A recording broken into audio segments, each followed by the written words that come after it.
department. Sometimes you just want to know whether it's going to be a yes or a no. You don't really want the spiritual sort of background, you know. So it's good to. So I think my point is, it's good to learn different types of divination. Yes. Tarot, Lenormand, astrology, or whatever else that you might be interested in. It's good to have a few different systems. I actually sometimes switch. If I'm doing a reading for someone and I get a client that sometimes a client might be more connected to or needs more, say, the tarot or the astrology, or sometimes it just let's go and ask simply, does he like you? You know. So the different systems are like different tools in the toolbox. So it's very good to have, you know, a range of tools. You know. Oh yes, I mean I have the Lenormands, I have the T cards, I also have my antique deck, and also soul cards. Soul cards are phenomenal in reference to if you want something just intuitive. Yeah, that's right. Yeah. I think as well. I think there's just different tools. I think that the thing that what I notice the most with tarot people is they can't let go of their tarot, and it's quite funny because it's I see it often. Like I'll see a tarot person steeped in tarot try to transition into Lenormand, and they just after about a few months they just can't seem to transition because they have to let go. I had to when I switched, because I originally was a tarot reader, like I mentioned. It took me a good year to kind of get into the Lenormand properly. At first, when I first discovered Lenormand, I tried to fit Lenormand into the systems that I already knew. So, for example, the fish card in Lenormand, I saw that as Pisces. I saw the sun a bit like Leo. I was trying to fit the Lenormand cards into systems that I already had a background in, and I tried to sort of fudge it, fake it a little bit, but what happened was I just wasn't getting accurate readings because I was adding a lot of stuff that wasn't really in the cards. And then after about 6 months of struggling with that, I decided to not do that. I decided to approach the Lenormand as it's created, as it's meant to be. So I went back to basics. I took out all of my, all of my other types of divination out of Lenormand, and I learned it step by step. I had to do that with tarot. I took all the tarot out there. I stopped seeing the sun and moon like the tarot cards, or the tower like the tarot cards, and I had to approach Lenormand as its own system, right? So once I did that, then it started to fall into place for me because I was honoring it as its own system rather than trying to shortcut. I notice a lot of people do that at first. They try to shortcut into Lenormand, and it usually doesn't work because they just keep adding all their previous knowledge onto it. Lenormand is very simple. The tower means a place of authority. It means can be lonely. The fish represents money. It represents plenty. Whereas tarot readers and even astrologers tend to put too much meaning on it. What I was doing was the fish card means Neptune. The planet Neptune's about spirituality, and it's about going with the flow. And I was adding all these extra deep, psychological things to it, and it just wasn't. The readings were not landing with the client when I was doing that. But they once do have I their own pared specific. it down and went back to the basics, it was spot on. Yeah, I mean it's a very specific language. You can't mix one form with another. Just like when you go to T cards, they're not the same. Even if the symbols are the same, they have different meanings. I know that Karen had a question, and she wanted to know if you find that Lenormands are more a what you see is what you get type deck rather than the tarot cards are. Yeah, I think Lenormand is definitely more direct. I am noticing there is depth in the cards as well, in the combinations. So, like, the more that I work with Lenormand, the more I'm noticing there is like deeper meaning in the reading. Um, it's very subtle, but it is much more direct. The Lenormand almost like doesn't have much patience. It just gets to the point. Yeah. That's what I kind of like about the Lenormands. It's straight to the point. There's no, I don't want to say fuzzy, but for me, I look at fuzzy because it's, if I have to search through and pull, you know, I want, I want the base. It's just like me. Tell it like it is. Right to the point. We had a question from Stacey Marie Johnson who wanted to know.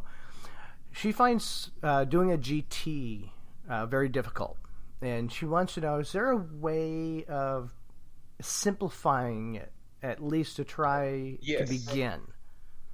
Yes, the GT. The thing that I find on Facebook online is where people get stuck with the GT is they read a lot of the books, the Lenormand books or blogs or whatever, and they just complicate the GT where it's unreadable.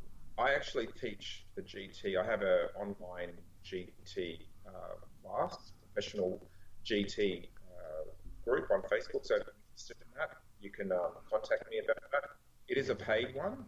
And what I do is I take you step by step through the GT, and then you do assignments, and then you get marked for it. And then once you pass the tests, then you get a certificate from me. The GT, I think this is what happens with the GT. Just for example, a woman wants to know about her man, for example, right? What a lot of readers on Facebook do is they'll spread out the GT, and then they'll look in the corners, and they'll look at the first 4 cards, and then they'll look at the bottom 4 cards. And it's not really relevant to the question. The question is about a woman and a man. So what I do is I look for where the woman and the man is, and in proximity to each other and what's near them. But a lot of people will look at the first row and the first line. The woman might be in the 4th line, and the man might be in the 2nd, and they're getting caught up in the first line. So what happens is it's a little bit like all too much, and then they get confused. So there's a lot of different opinions online, and this is where I don't have time to say what I think, because I'll be just on Facebook 24 hours a day. And the other problem I find with people is, because I'm a teacher, I've been teaching for about 20 years now. I've been teaching Lenormand for about 6. What I find is a lot of people, when they say too many chefs spoil the soup? Yep. What I find online is people are borrowing a bit of this and a bit of that, and I heard from this, and I went on this page and someone told me this, and they're not following one style. So they end up getting like a big soup of different styles, a big salad, and then they can't read it. The other thing about a GT is a lot of beginners try to do the GT, and then they just get totally confused. Often they don't even have a clear question or a context for the reading as well. So they might just ask, what's my year going to be like? And it's just too broad. Yeah? Yeah, so I agree with that. I've always found... Now, I don't do a whole lot of GTs. I do find them complicated. But I find that breaking them down into small 9-card groups, the 9 cards circling whichever it is, whether it's a woman, whether it's their love, whether it's their money, and doing mini 9-card spreads inside that GT, because if I look at the whole thing, my eyes bug out of my head. Because it's a lot of info. GT in pieces. Yeah, I mean, you can't look at the whole thing. I mean, it's just huge. That's right. You get better at it when you practice. Yeah, and it takes a while. I don't know if I'm ready yet to delve completely into that depth. I know that we had another question from Mel Bright. She says, in your Lenin decks, what cards can be used to substitute for the mountain, tower, bear, and tree. Do you have substitutes? Which deck? In the Lenono deck? She just has it listed as the Lennon. She must be thinking about me. Well, Lenono is not a